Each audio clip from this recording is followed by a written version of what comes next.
Hey guys, Fred Roumbanis here, Stanford Baits Pro Bassmaster Elite Series tournament angler. I want to share with you a bait that I've been fishing for quite some time. It's called the Missing Link. You'll notice this bait looks kind of like a spinnerbait at first glance, but it's not a spinnerbait.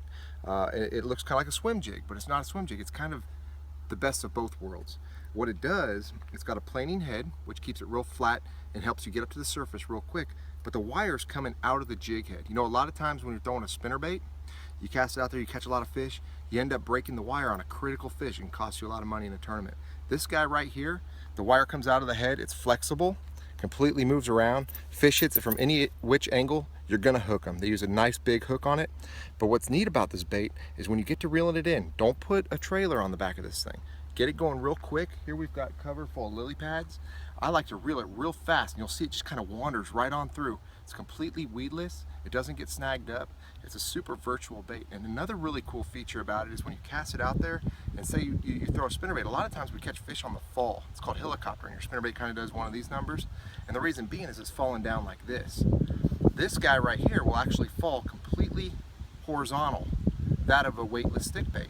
But you got your blade flickering. It's a really great way to fish if you're fishing ledges or flipping laydowns. I've caught a lot of big fish this year doing that.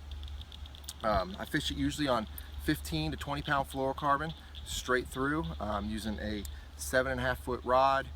It's actually 754 heavy action. I'm using it on an Ardent 7:3 to 1 ratio. It's a grand, fast retrieve. I want to be able to burn this thing, but more importantly, if I'm fishing this shallow, skinny water and one hits it and starts racing towards me, I want to keep up with them. So I'm going to share with you how I fish this bait. So first we cast it out there, and as soon as it hits the water, I engage the reel and start reeling it. And you can see it kind of flickering through. Sometimes I like to get it right up on the surface. And you can see it just goes right through these lily pads. And watch what happens when it comes through. You crash through the lily pads if you don't get bit. See how it's kind of wandering back and forth? No other bait does this. See it coming in? See how it's wandering back and forth?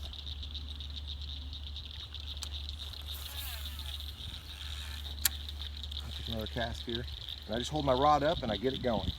And you can use a heavier one if you want to reel it even faster. Another really cool feature with this bait that I like to do is get out there on them ledges, summer, post-spawn fish. Get the 1 ounce, this is a hair jig version, get this 1 ounce one and cast it out. So say we're out on the ledge right now, I'm gonna cast it out, I'm gonna let go all the way to the bottom. And I'm gonna kind of keep a little bit of pressure on it. Watch that slack. If it jumps, reel down and set the hook. A lot of your fish are gonna come on the fall because it's gonna fall like this. But what I'll do is I'll get to reeling it, kill it. Reel it, kill it. And what it's doing is it's flickering off the bottom like an injured bait fish. And that really triggers those fish, especially if you like to fish those ledge lakes in Tennessee. Excellent bait, guys. This is a Stanford bait. It's called the Missing Link. Check it out.